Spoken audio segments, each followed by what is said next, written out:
Hey y'all, welcome back to another stream.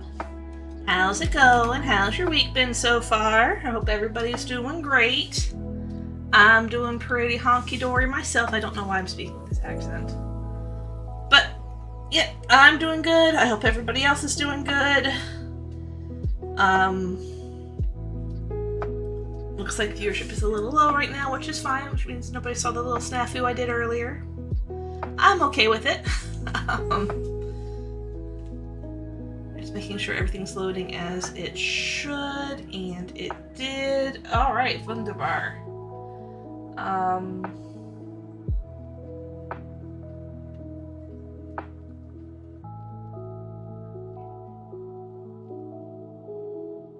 Just checking things out. Alright, cool. Making sure stuff works. Looks like it is working. I don't know, I'm tired, guys. But today we are going to go ahead and we're going to spend about an hour, so not a whole lot of time, just reading this story. I've been writing a lot lately, I'm sure y'all know. I've pimped it out a couple of times. I'll pimp it out again. I've got a story on Royal Road. Nothing like this story-ish. And it's, and I got inspired to go hunting for it, basically. I'm like, oh yeah, I remember my very first story that I published online. Actually, it wasn't my very first. It was one of my first. I had a fanfic on GeoCities for Sailor Moon at one point too, but that's neither here nor there. We got this story. I'm sure it's terrible. I'm not even going to say it's great. I did get some positive feedback, though. According to Wayback Machine, people enjoyed it. There were errors with it, of course, but it's, yeah. So I'm going to read it, and I want to see if I want to put it in my maybe rewrite archive, because if it is good, if it's a possible contender for a story, even if it's a short story, I might utilize it. Or even make it into, like, fold it into a different story that I have. But it's been, oh lord, I think I published one of the chapters New Year's evening, New Year's Day, New Year's Eve into New Year's Day, literally 26 years ago. So we've got a couple decades between the last time I've read it and now. So I'm rambling at this point. I'm actually kind of afraid. Like, I have it open on the screen. I've skimmed through it a couple of times, but I haven't actually sat down to read it. Is it weird that that I've never read it? Probably, I guess, maybe. But, alright, here we go.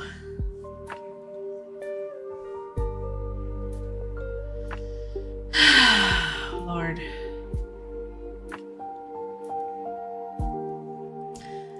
Whisper in the Woods. Oh, that's right, I couldn't even use a handle when I published it. I published it under my real name way back when. Glad I decided not to pull it up for you. Anyway, I'm rambling. Focus. Alright. Let me pull the microphone a little closer for dramatic effect. Whisper in the Woods. Sarah glanced up at the sun. How long had he been walking? To him, it seemed like days. To his stomach, it seemed like months. But in all logic, it had been no more than a few hours. Falling to his knees, he looked at his hands as he lifted them to his face. They were dirty, scratched from pulling back branches out of his way while he traveled through the forest. He felt his face, smooth as it ever was, but slimy as well, since sweat had long covered it. I need to focus on the story. I'm going to close out chats, so if people are chatting, I'm not going to say anything, but I'm also not going to say anything if like something pops up to say that there's a Twitch ad or whatever coming. You know, I'm just going to snooze the next ad there. That may or may not help, but I'm just going to close things down so I don't get distracted. Alright.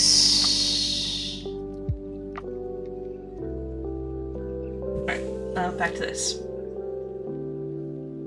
He felt his face, smooth as it ever was, but slimy as well, since the sweat had long since covered it. Hope. All hope's gone, he muttered to himself, his face buried in his hands as he rocked himself back and forth in despair. Why did he leave again? He couldn't remember. His wife was at home, probably just awakening to the fact that her husband left, and probably not coming back. His kids, little Kara, and even tinier Leon. What he'd do without them? I'm reading it verbatim. What he'd do without them? Their eyes were always so pure of light, shining with glee over the simplest thing. Cyril shuddered, remembering the time he spent with them. Why did he leave? It wasn't their fault. Not even his wife's fault. It was... What was it? I'm liking this already. I don't even remember. Okay, cool. Comments for later. Cyril stood up. A figure stood off in the distance. The figure was unidentifiable through the trees. He was afraid, but familiar with the figure. He had seen it several times over, in his dreams. He never saw a face, never smelt a scent, never heard a sound. Just the figure, in the distance, looking at him. He didn't even know why it looked at him, or even how he knew it looked at him. It just floated there. And he knew it was the figure he was chasing. You, he whispered coarsely, standing. He didn't dare tear his eyes away from the figure, lest it should disappear and never return. He stumbled forward, getting closer to the figure. As he approached the figure, getting closer and closer, he could begin to smell its scent. A scent he had never experienced before. It was a mixture of flowers, tinted with age, and even hinted a bit of mildew. Stay, he whispered, stumbling forward. As he got close enough to reach a trembling hand out, the figure flashed and disappeared. No! He screamed, sinking back into the morning sodden ground. Why must you leave each time I get close enough to reach you? What about you entices me so? Beating his hands against the ground, he let out his frustration in a slew of curses and violence. At length, he leaned against a tree, shaded from the sun. So this is what it's like to chase a dream, he chuckled at the irony. Hello? Are you there? Came a high-pitched voice from somewhere in the treetops. Figure? He asked, standing and looking up to see if he could find the figure. Who's a figure? Asked the voice from behind him. Huh? Asked Cyril, whirling around to come face to face with a nude, tiny blue being, keeping herself afloat by rapidly beating 2 dragonfly wings against the wind. He screamed, All things holy! What the hell are you? I'm a fairy! What are you? She asked, darting about him, looking at him closely, even to the point of darting into one sleeve and out the other. What the? I'm a human! I thought all things were either humans or animals. Well, began the fairy, perching herself on Cyril's shoulder. I'm no human, she giggled and crossed her legs, setting her hands on them. But I'm not an animal either. You're silly. With the fairy so close, Cyril could get a better glimpse at her. Her body was blue, every part from her hair to her feet. She wore no clothing, so her tiny chest was shown for all the world to see. That was as far down as he went, not wishing to see what her genitalia looked like. Instead, he looked at the tiny face. It was as round as a tiny ball, with a tiny pointed nose and a pair of chiseled lips.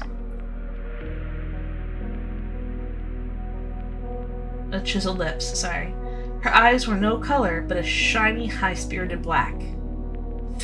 Fairy, he choked out, only to be answered with a nod. Do you have a name? I do. Yes, I do. It's Deidre. Do you have a name? Or Dredry. Do you have a name? She asked, pointing his nose with a tiny finger. Cyril, what are you doing here? The question is... Dredry began, flying off his shoulder and back in front of him. What are you doing here?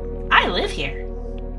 Cyril glanced to the spot where the figure stood, then back at Drury? Drury. I'm looking for something. Oh? A quest? Oh, I hope it's a quest. I love quests, sang the fairy, spinning herself around. Then she stopped and darted around his face. What you looking for? Anything I can help with? A figure, he replied, looking down at the forest ground. Oh, the figure you thought I was. Yeah. Well, I don't know. I guess I'm not your figure, so let's see. She flitted about the area a bit, coming to rest upon a branch, her wings flexing slightly in the rest. What does the figure look like? Is it a boy or a girl? I don't know. The figure is just there, floating, like a being wrapped in white sheets. He looked down at his hands again. I came within touching distance of it, and I still don't know what it looked like. It smelled like every sort of flower imaginable, with a type of mildew. Dredry was up in an instant, peering into Cyril's eyes. Did it say anything to you? No. Why? You should go home. Forget about Lithiel. She'll only cause harm. Go home? Now? He asked in surprise. I can't. I've come so far, and only because I saw the figure in my dreams. I've left my wife and children at home just so I could find her. You have a family? Run home! Fast! Run! Before she gets there! What's wrong? Why is she so bad? Dredry sat on another branch, looking at Cyril with a hard face. Lithiel's a whisper. She comes to men in their dreams and lures them away from their homes. If they have a wife and children, she'll destroy the home and the family with it. Then she comes back to let the men know she's alive and lures them farther and farther away from their homes and their past. She changes the men's lives and makes them her slaves. Cyril listened, wide-eyed. Is this true? A pair of eyes watched them from the dark abyss. Dredry nodded, then frowned. Well, the slave part, I don't know. All I know is that men come through this forest all the time, murmuring something about a mysterious figure. I just never listened to them. But last week, there's been a rumor that she's plotting to try to start stealing fairy husbands away from their wives. So we've been on lookout. Her eyes rolled up into her head, and Dredry fell off the branch, plummeting to the ground.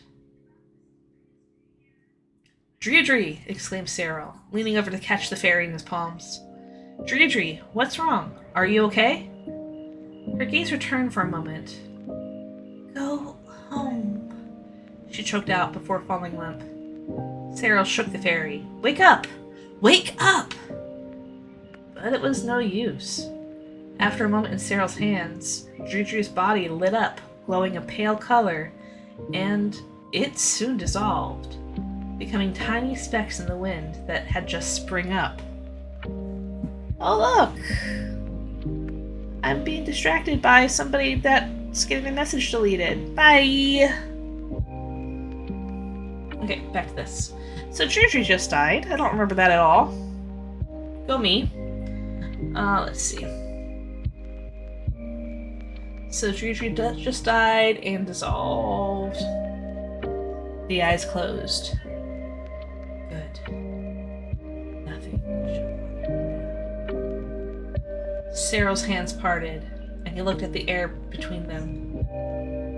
He could have sworn he saw a tiny blue flame in them, but it flickered out before he could get a chance to tell. Go home? He thought to himself. But I have to find this being. But what if Deirdre's telling the truth? He stood and nodded to himself. Even if she wasn't telling the truth, it would be nice to go home and explain to his wife what was going on. He brushed off his pants and ran the way he came. Or the way he thought he came. After an hour of running, Cyril collapsed by a brook. He didn't recall the brook being on his way, but he was glad to have crossed it either way. Maybe I could clean myself off and get something to drink before I go, he thought eagerly as he peeled off his clothing. He stepped into the water and shivered as he scooped up handfuls of water and rubbed harshly against the spots of his skin which were most dirty and grimy. These included his hands, face, and any area subject to a lot of sweat. After his bath, he sun-dried himself. It would be noon soon, and Cyril knew that he would need to get home. As he clothed himself with a clean set of clothing, stop with the brain.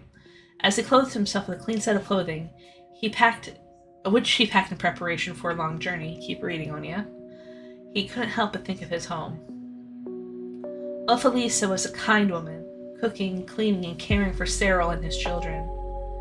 She had married him 10 years ago and had not lost any of her beauty since. She came from a humble family, as did he, and was a wonderful aunt mother. The children, Kara and Leon, were always at one end of the rope or another. They would either be the best of friends, studying how the cat's tail worked, or they would be the bitterest of enemies, fighting over the single cat of the house. The cat had been Cyril's idea, a good playmate for the children, while a comfort to both Ophelisa and Cyril. He set out again, running to his home, but got nowhere. Head west, his mind told him. He looked up at the sun, got his bearings, and soon was running to the west. Wind was picking up, and the sunlight was getting steadily dimmer. Hold on, Ophi, Cyril begged in his mind as he pushed through the forest as rain began pelting down. Finally, he emerged from the forest, looking around the glen he had come into. It looked familiar, aside from the smoke in the distance.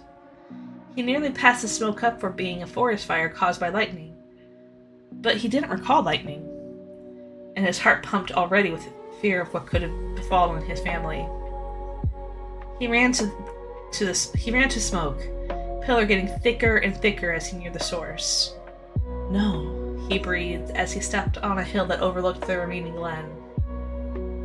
In the distance was the smoldering remains of what was once a home. He could smell the smoke now, and in the smoke was the musty scent of many flowers, with a weaker scent of mildew. You doubted your friend. You want to stay away. The voice crackled in the nothingness. You thought you could save your wife and family in time, did you? Perhaps you underestimated me. Will you save yourself too? The voice cackled, piercing the hearts of the withered slave in the dark caverns of the nothingness. That's a weird line. So I think this is part 2, because I uploaded 2 chapters. It was supposed to be like a 3-chapter thing, but 2 chapters it is. After the fire and smoke had cleared, Cyril walked forward to the little home he had shared with his family. The memories, the passion, the love the house once held, all burnt to the ground. And why? Because a whisper had come into his dreams and literally taken him away before the dawning of truth? His face was soot-covered by the time he reached his home. And though the tears left their salty marks on the ashen face, he failed to attempt to clean it. He reached the burnt rubble now, kneeling as he grabbed 2 almost whole rafters from the roof and raised them over his head.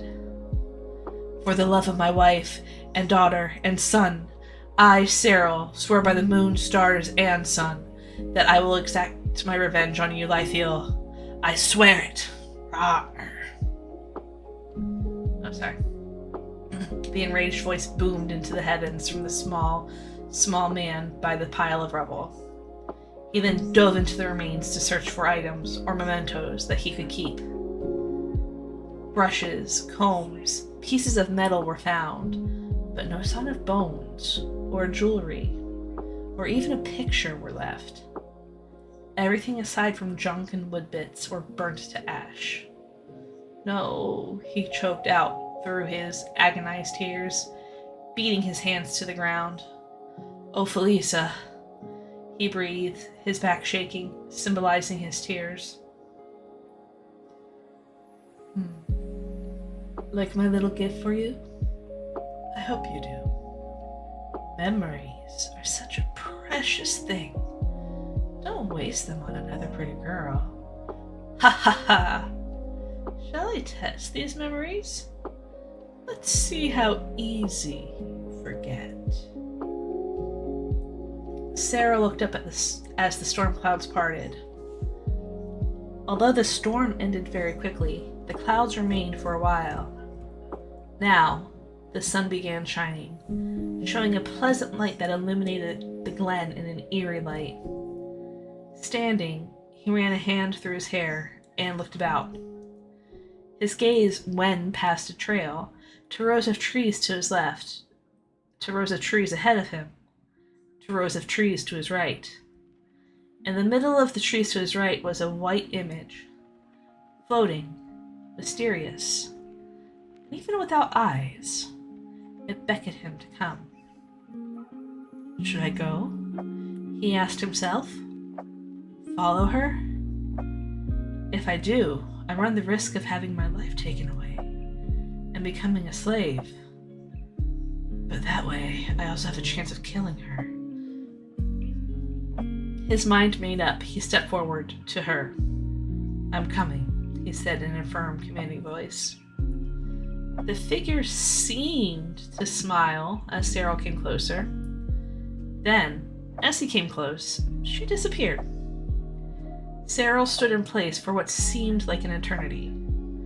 Groaning, his head in his hands, he stepped forward, back into the forest. Now what am I going to do? Do about what? Asked a feminine voice from behind Cyril. Cyril stood, eyes wide. Was Deirdre alive? No, she couldn't be. Deirdre died. So who was it then? He turned his head and saw a young woman there. Her thick blonde hair was flowing down, over her shoulders and ending at her waist. She wore a 3-button top that showed her belly while hiding her sides and back, scooped low enough to show some of her bosom, and the sleeves that ended at the wrists. At the hips rested the belt of a white skirt that rolled down her legs, as if they were waves in a turbulent sea. Who are you? I'm Fina. Pleased to meet you, she said as she stepped forward, extending a hand in greeting. She couldn't have been taller than 4 or 5 feet, but Cyril was already awestruck at her raw beauty. Cyril, he stammered out, accepting her hand and kissing it lightly. I heard you talking. I also saw you walk to that white thing. What was it? She asked, full of questions, calmer in contrast to Deirdre.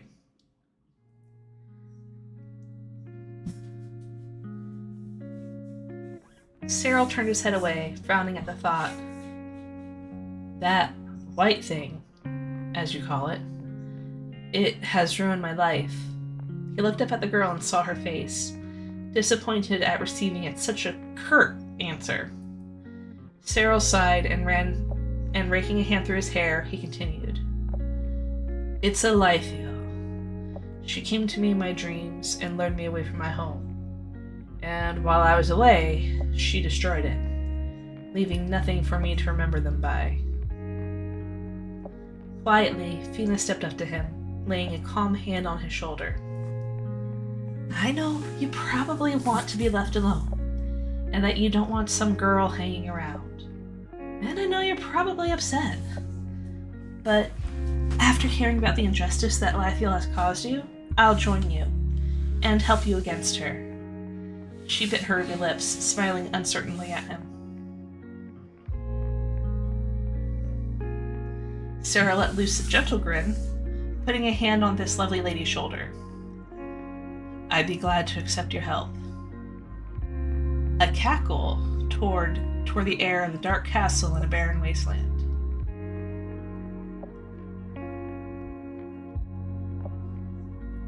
Help me up, please, she begged, reaching up for Cyril. Turning on his ledge of the cliff, he held his arm down to her, grabbing her upper arm and keeping a firm hold while she used both hands to keep a strong hold on his single arm while he pulled her up. Are you all right? Fina sat, nodding. Yes, I think I'll be all right. She looked down at her sandaled feet and sighed. Cyril sat by Fina, looking at her worriedly. Is something wrong? They had been traveling together for a week. The only clue that they were on the right trail was when Cyril, alone, caught glimpses of the white figure in the distance. In the meantime, while traveling, Cyril and Fina had gotten to know each other better. Cyril had told Fina practically everything about himself, from the last he could remember up until he started having dreams with Lithiel in them. Fina also shared her past. But while Cyril spoke a lot about his past, Fina only shared glimpses, and those were rare indeed. Cyril had learned that she grew up without a father, so that her mother was normally protective of her. There were a few girls in the town where she had lived, and so she was constantly getting attention from the men of the village. Outraged by this, her mother sent her to her aunt's, where she was supposed to be going when she ran into Cyril. Or that's what Cyril was told. Fina looked at Cyril, her eyes sad. I don't know why I'm so small. In my town, I was one of the tallest, but now I seem so short compared to everyone else. She looked down sadly. Frowning, Cyril began stroking her hair. After feeling its silken texture, he blinked. Even after a few days of travel and improper hair management, her hair was still as soft and as silky as ever. Then, after twisting a couple of strands in his fingers, he realized something. In all his memory, he didn't recall her hair ever changing its position. It always hung like a curtain around her head, even if the wind blew it. He pondered to himself. Why does her hair do that? It was unlike any other hair he had ever seen. She looked up, blinking. What? Her eyes filled with worry as she asked. Cyril didn't know why she was so nervous, but he could see she was. So he bent down to kiss her cheek. I'm just admiring your hair, he murmured. What was he doing? A feeling came over him that made him just want to admire the woman's beauty for decades. And your beauty, he finished, lips brushing against her skin. Fina turned and stared at Cyril with shocked eyes. They sat there for a couple moments, and as Fina's eyes grew softer, Sarah leaned over. Putting both hands on her shoulder, she tilted her head up, her lips parting to meet his. Suddenly, the rocks bounded down the side of the gray cliff as the ledge gave way. Sarah was quick enough to jump back, but with a scream, Fina fell. Fina! He shouted, dashing to the edge, carefully peering down for her. Cyril! Cyril, help! She begged as she held onto a flimsy branch a few feet below. Unfortunately, there were no ledges below her to drop onto. She tried to push herself up, but the more she tried, the more her hand slid to the end of the branch. Cyril! Laying as flat as he possibly could, Cyril reached a hand out to Fina's wrist. Grab my hand, he ordered, stretching the muscles as far as they would go. Fina looked down. There was a long drop below her if she missed. Then she looked up, Cyril's hand conceivably in reach. Grunting, she reached up, her fingers barely grazing his hand. Letting out another scream, she slipped down to the very end of the branch, again holding it with both hands. Cyril grunted and crawled forward so that most of his upper body was hanging down. His head was getting a blood rush, but at least if he looked the right way, he could see a nice round rump. He chuckled inwardly as he reached out and grabbed Fina's waist. Crawl up. Crawling up, Fina turned and tried pulling Cyril up, but he was too heavy. Cyril twisted his wazit and tried getting himself up. But that was a bad move, for the rocks on that part of the ledge gave way as well. Cyril! Fina looked down, shocked, her heart pounding. He was falling fast, the ground quickly coming to meet him. Then, with a jerk, he stopped and was floating up. What's going on? He asked himself. When he was set upon the ledge, he noticed Fina with her eyes closed, hands out in front of her. There was a strange, almost invisible aura about her as she stood like that. Her eyes came open, blank for a moment as she dropped her arms to her sides, the aura fading. Then she blinked and smiled at Cyril, stepping forward to hug him. Cyril, she whispered in relief as her tiny arms wrapped around his waist. Chuckling, he kissed her forehead and pulled some hair back behind her ear. But something was amiss. He tilted the side of her hair up and saw a pointy ear. Letting the hair drop, he stepped back. What's wrong? You're an elf, he exclaimed as his back was soon pressed against hard rock. Fina blinked. I'm what? An elf? She shook her head in disbelief. No, I'm not. I'm human. Cyril didn't want to argue. He had nearly forgotten about his wife to this creature. He didn't want to deal with it anymore. Let's go, he said coldly, turning and starting to scale the wall again.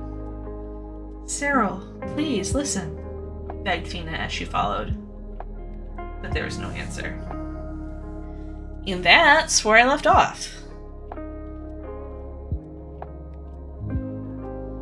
So what did y'all think?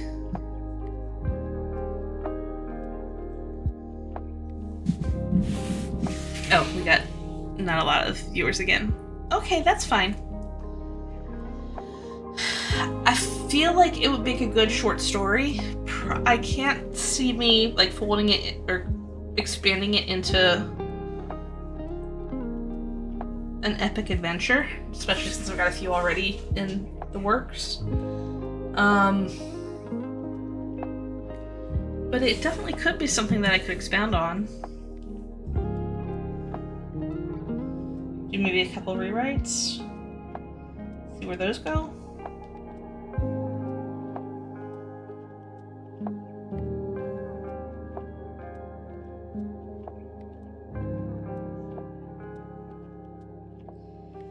But yeah, so that is Whisper in the Woods. I hope y'all liked it. If you watch this on VOD, let me know what you think. And in the meantime, I'm going to go ahead and it hasn't quite been an hour, but this stream was to read the story. So we are going to go ahead and wrap it up here. I'm going to go back to the foreseen story, and the last chapter's been written, but I need to balance it out. There's some edits that I need to make before I pre-schedule it for posting. And do some more edits on that too. Alright, y'all. Again, thank you guys so much for joining. I will see you on Saturday if I don't have another surprise stream before then. Thanks for joining. Bye.